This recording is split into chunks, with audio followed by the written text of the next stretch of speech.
nous allons aborder l'argumentation. Nous le ferons en deux parties. Il y aura une première partie et une seconde partie, puisqu'il est assez difficile, dans des vidéos assez courtes, de présenter l'ensemble. La première partie de l'argumentation comprendra les compétences argumentatives, ce qu'il faut savoir, les enjeux de cette argumentation, la thèse, un exemple sur la recherche des animaux par le QQOCQP, et puis une deuxième présentation de cette recherche. Ensuite, nous verrons comment trouver des arguments à partir de une thèse et d'exemples.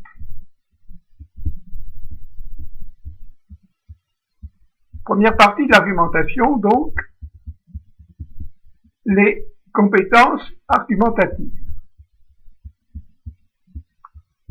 Alors, dans ces compétences, il y a déjà des acquis qui sont à prévoir, surtout sur ce qu'on appelle la culture générale, que l'on obtient par la lecture et puis par le suivi de l'information.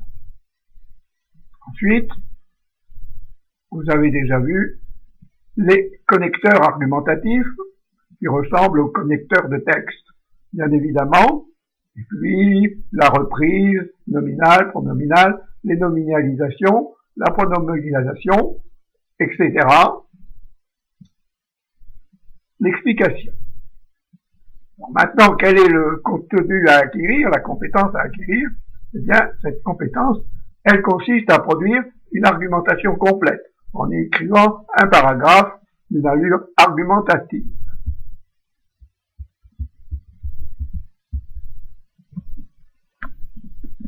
Quel est le but de l'argumentation?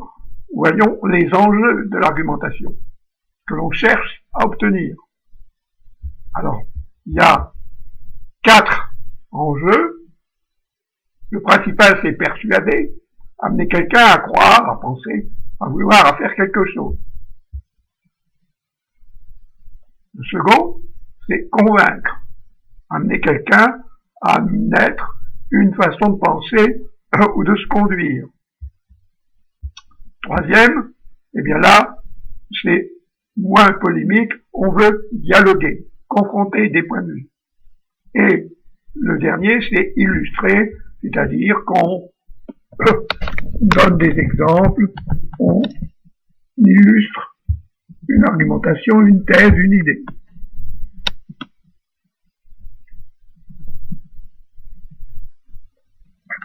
Voyons maintenant la base d'une argumentation. À la base d'une argumentation, on demande à discuter, à persuader d'une thèse. La thèse, c'est le fond de l'argumentation, c'est la base. C'est à partir de là qu'on va discuter, persuader, etc. Il existe 3 types de thèses: le fait, le jugement et la politique. Le fait, eh bien, c'est une revendication qui se concentre sur des phénomènes empiriquement vérifiables. On est dans le réel. Ça a existé. Ça n'est pas une parole dite sur quelque chose. La parole dite sur quelque chose, ça va être le jugement, la valeur que l'on donne à quelque chose, un mouvement, c'est une opinion, une attitude et une évaluation subjective des choses, des événements, des phénomènes. Et enfin, on a aussi des thèses politiques, c'est-à-dire une suite d'actions qui devraient être entreprises. C'est ça une politique.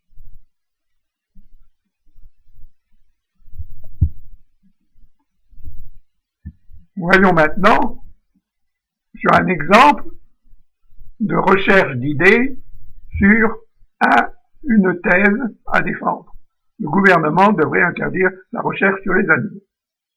Alors, comme d'habitude avec le QQOCQP, le quoi interdire, le qui interdit, qui fait la recherche, où ça se passe, quand, là, ce qu'on appelle la situation, le où et le quand, est beaucoup moins important. Alors la cause, après, de l'interdiction, la cause de la recherche, et on compare les conséquences. La conséquence fondamentale, c'est la mort des animaux. Ensuite, on passe au général, au particulier. Est-ce qu'il faut spécifier? Est-ce qu'il faut généraliser? On applique aux deux termes. On recommence sur la même thèse, mais là, avec une attitude différente. On part d'un exemple et on cherche l'argument.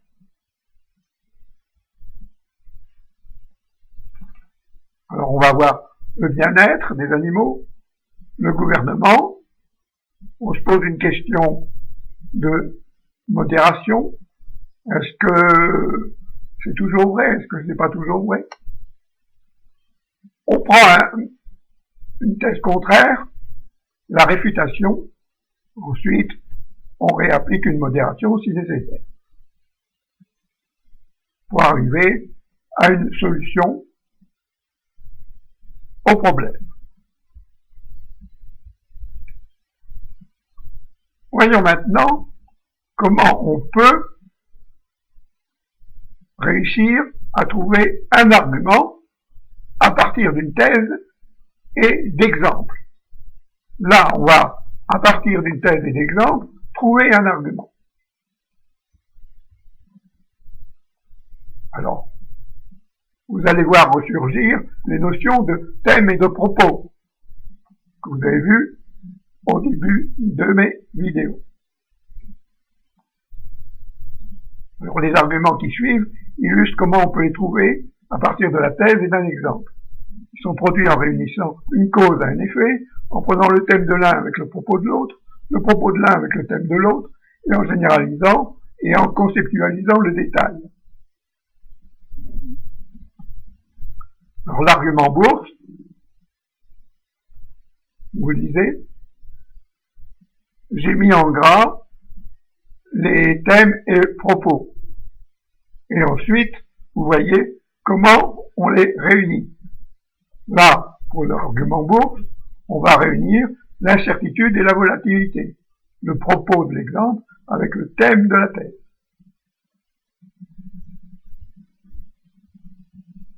Dans l'argument Katrina,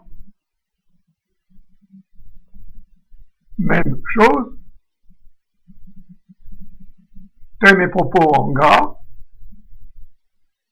Ensuite, on va assembler le thème et le propos de l'exemple avec le propos du thème.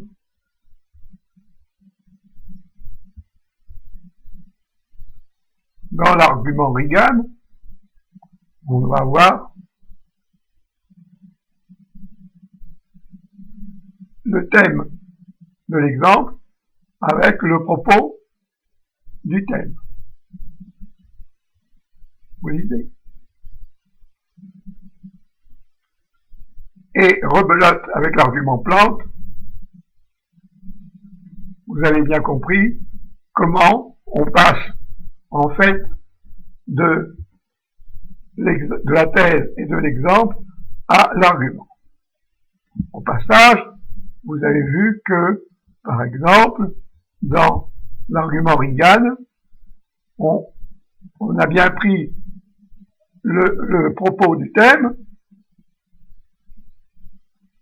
et le thème de l'exemple, mais les sondages, c'est trop particulier. On généralise. Les sondages, c'est la popularité publique. Il faut toujours passer du particulier au général. L'argument est général. Donc, il faut faire cet effort de rechercher l'essentiel des mots. Voilà.